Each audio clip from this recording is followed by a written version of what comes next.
Continuing on today is our final top headline of the day: Kim Jong-un appointed as general by North Korea.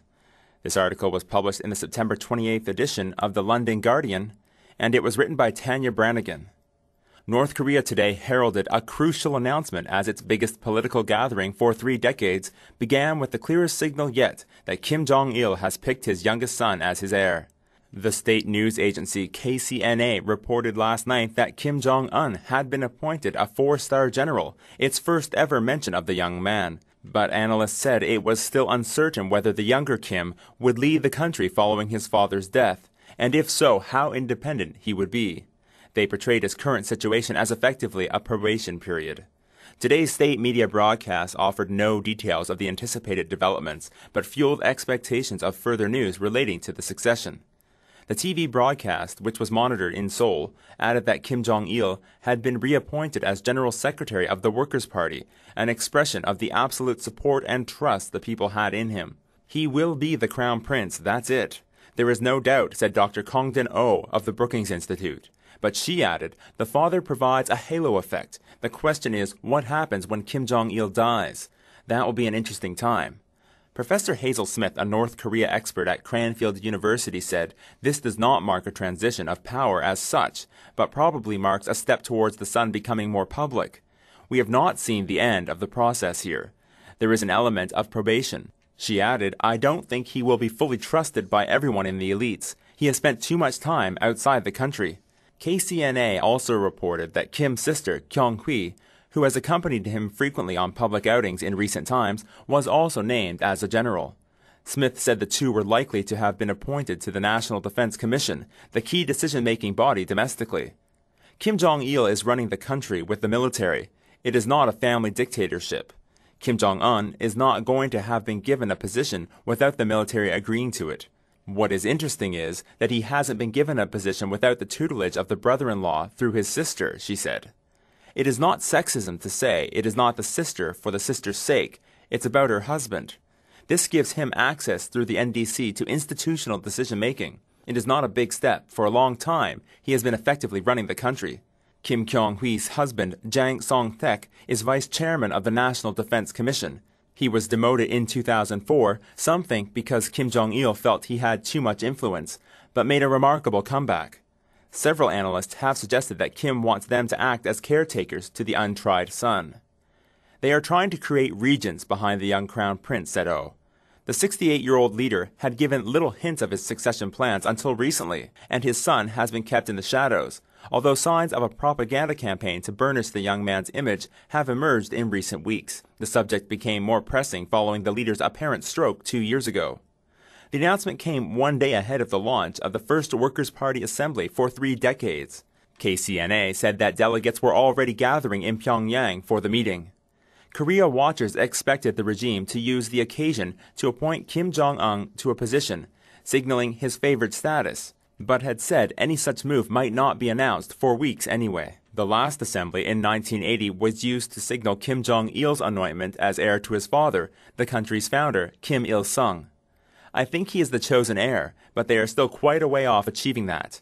If Kim Jong-il falls over in a month's time, I'm not sure it will be an automatic process, said Glyn Ford, author of North Korea on the Brink. I think if there's a bit of space, he will be the country's leader. How independent he is going to be is another matter. This is a young man who apparently has very little experience of anything much. Ford said Kim Jong-un was also likely to receive a party position, given that the assembly begins tomorrow, but said that observers should watch for other leadership appointments. There's also a serious generational change going on, he said, adding that officials on a recent visit had strongly hinted many senior figures would be replaced, something he had never encountered before. It may all be part of the foundation for his succession, but it shouldn't be overlooked. You are bringing in new people at top decision-making levels with much more experience dealing with the West, and some who are not unfamiliar with economic reform. It may be they are being moved to support the family, but if so, that in itself tells you that people in those positions have influence, he added.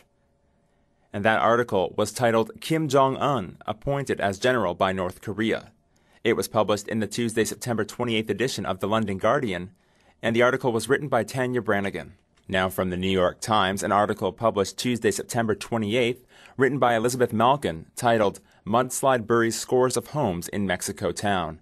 Pounded by incessant rain, a hillside in the state of Oaxaca collapsed onto a village early Tuesday, burying houses in mud and stones and possibly trapping hundreds of people as they slept, state authorities said. The first team of soldiers and civil protection workers to reach the area on foot Tuesday afternoon said that at least 100 people were thought to be missing in Santa Maria Tlahuitolotepec, state officials said. They said that the numbers could rise. But by the evening, Interior Minister Francisco Blake and Governor Ulysses Ruiz of Oaxaca said in a joint statement that only 11 people, 3 adults and 8 children, had been confirmed as missing.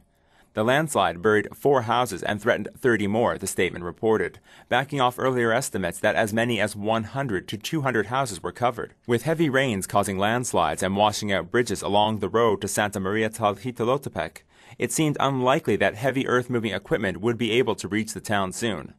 The state government said that helicopters were flying rescue workers and supplies as close as possible to the zone, and that the teams were continuing on foot. The first batch of supplies included 200 picks and 200 shovels. President Felipe Calderón said that he had spoken in the morning with officials in Santa Maria Tlahuitolotepec who had told him that the town had been trying rescues with 2 earth movers, but that those efforts had been suspended because they feared more landslides as the rain continued. "We are dismayed by this tragedy, deeply saddened, but very determined to do everything we can, God permitting, to save the victims who may still be alive under the landslide." Mr. Calderón told reporters who were traveling with him as he visited the Gulf state of Tabasco to survey flood damage there. Mexico's south and southeastern states have been suffering weeks of rain as a series of tropical storms and hurricanes move over the region. Mexico's nightly news has been dominated by footage of flooded towns as rain-swollen rivers burst their banks. Mr. Calderón postponed plans to travel to Oaxaca on Tuesday as it became clear that there was no way to reach Santa Maria Tlahuitolotepec. Mr. Ruiz tried to fly there by helicopter, but the fog and rain prevented him from landing, and he returned to the airport in Oaxaca.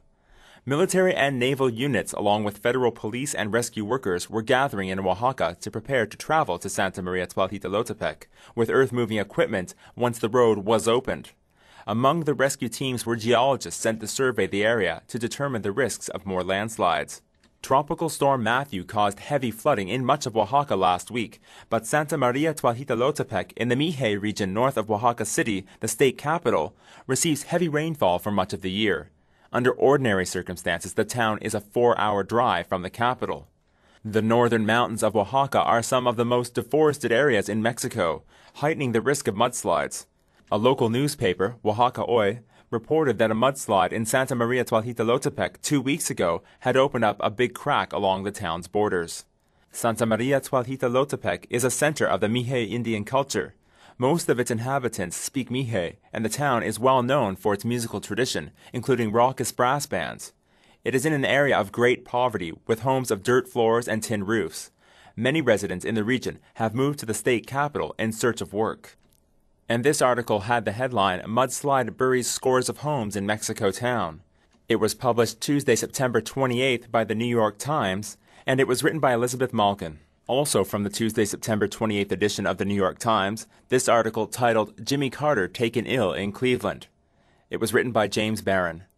Former President Jimmy Carter complained on a flight to Cleveland that he felt sick and was taken by ambulance to a hospital when the plane landed, a spokesman for Cleveland Hopkins International Airport said on Tuesday. It was not immediately clear what his symptoms were or what his condition was. The spokesman, Todd F. Payne, said the Delta Airlines jet carrying the 85-year-old former president radioed the control tower that a passenger had fallen ill. Mr. Payne said he did not know whether the pilot had identified the passenger as Mr. Carter, who was on his way to an appearance at a bookstore in Lyndhurst, Ohio, about 26 miles from the airport. Mr. Payne said airport paramedics were waiting when the plane landed at 11:18 a.m. They took Mr. Carter to a hospital that is roughly halfway between the airport and the bookstore, where several hundred people were waiting. Mr. Carter has been promoting his book, White House Diary. And this article from the Tuesday, September 28th edition of the New York Times was titled, "Jimmy Carter Taken Ill in Cleveland," and the article was written by James Barron. This is volunteer reader Eric Hill, produced at the Fredericton studios of VoicePrint and broadcast on cable, satellite, and via the internet. You are listening to Headlines.